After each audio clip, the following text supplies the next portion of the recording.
John travelled back to the 80s, to the movies he fondly recalled, with Annie and Tom Cruise and Sly and Bruce Willis before he went bald.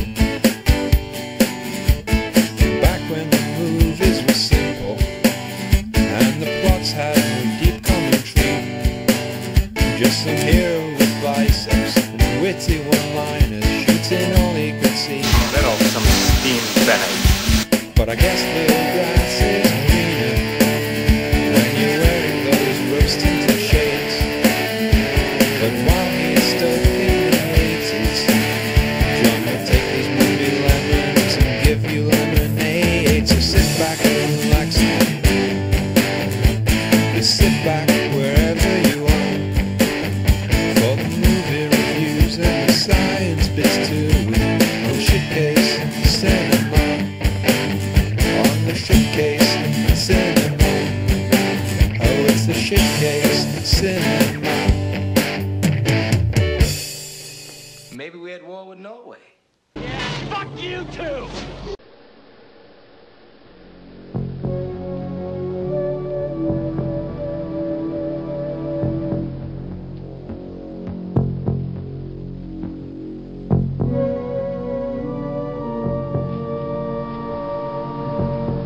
Something was buried here. Something's escaped. Yeah, something was buried out in the snow. Do you know what it was? It was the Thing. Now how's this motherfucker wake up after thousands of years in the ice? How on earth can I attack the Thing? Well, before people start leaving negative comments and the like on the site, I'll tell you now that it's one of my favourite films and it's a complete and utter masterpiece. I just felt it was time to do a bit of nitpicking.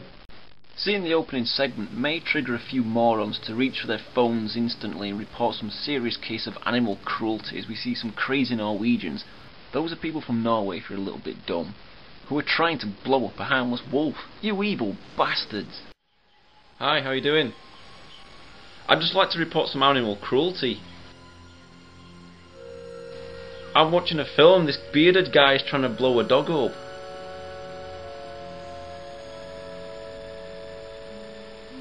No, he's using pipe bombs as well. He's trying to blow a dog up in the Antarctic. Hello? We cut to a scene of a homeless looking guy drinking whiskey and playing a primitive looking chess game. Oh wait, that's Kurt Russell. Yeah, Kurt's the main guy in the movie. He's out in the middle of nowhere with no women to entertain, so he's allowed to go for the tramp look with no questions asked. Back on track, and the guys from Norway are still trying to kill the dog. They enter Kurt's camp and start shooting up everything, while Kurt pops out for a look and then decides it's more fun to go back to playing the drunken chess master. By this time the RSPCA have been called in and deal with the evil Norwegians accordingly.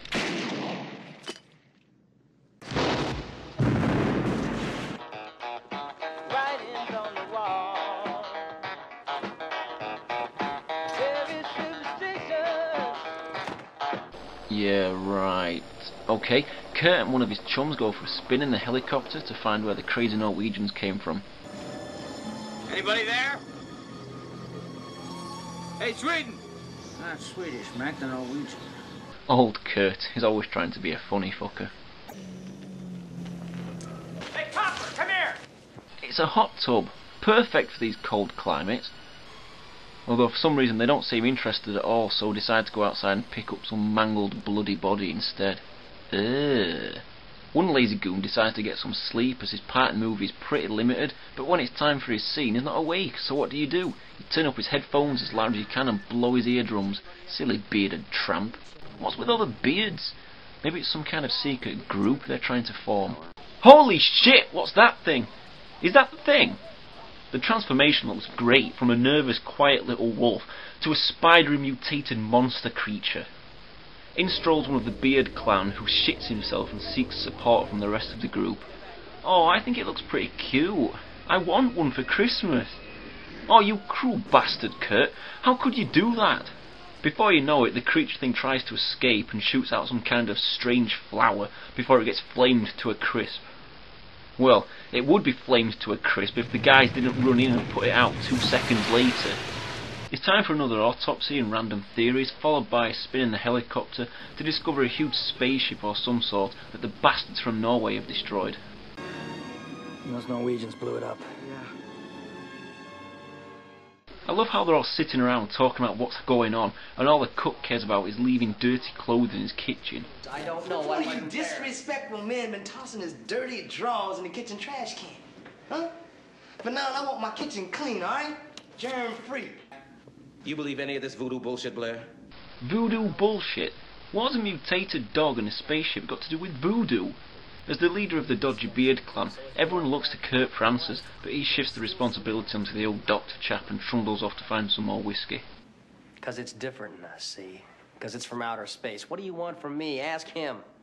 Before you know what happens, one of the Beard crew is down and out after getting slimy ropes covered all over him, so this lazy guy, who has the odd name of Windows, goes to get help, and then, oh, the bearded one has returned. No, wait, he's a thing! Fry the fucker and put him out 2 seconds later. Right, I love how they put the dog monster out a mere second or two after they'd flamed it, but they just leave their friends to burn. They probably even toasted marshmallows over his corpse later on. Heartless bastards. The old doctor's had enough of things, no pun intended, and trashes the computer equipment before the army of beards overpower him.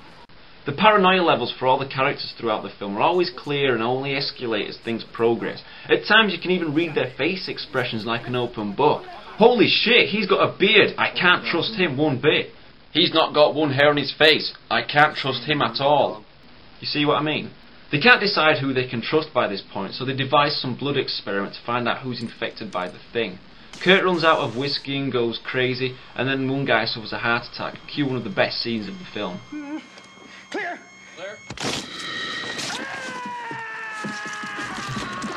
You see, the great thing about this movie is all visual effects done with practical methods, which is the best way to make a good old-fashioned horror movie. These days, this entire sequence will be done with over-the-top CGI effects, and frankly it just looks shit and fake. Sure, this isn't the best stuff you may ever see in your movie watching days, but for 1982 and on the budget they were shooting, I think it's pretty goddamn good. So after seeing this monster explode, everyone naturally freaks out after this, so the Beard turn on one another, with Kurt running the show.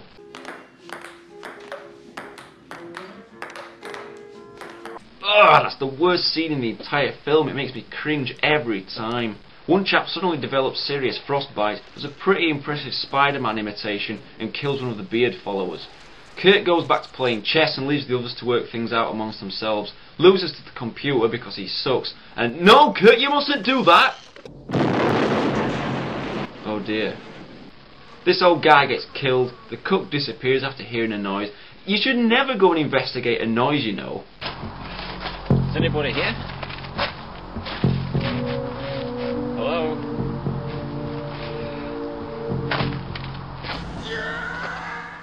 Hey look, Kurt's returned. How did he survive?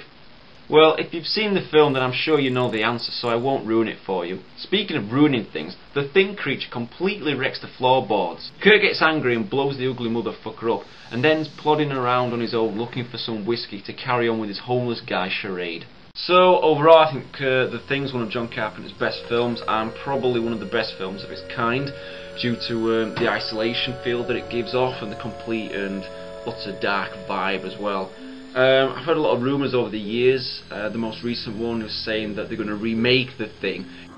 You gotta be fucking kidding. Why don't you make your own ideas up, you idiots? How can you remake such classics? Although they've done it to Halloween or Friday the 13th, so why not The Thing? If you've never seen The Thing before, then that's probably one massive rock that you're trapped under. And if you have seen it before, then all I can say is grow a beard and or even buy a fake beard and go worship Kurt and his Beard clan. Never say a negative word about the Bearded clan, otherwise Kurt will come and challenge you to a game of drunken chess, or might just simply blow you up. Thankfully, the snow's really bad outside, so he's got no way of tracking me down, the scruffy, useless, homeless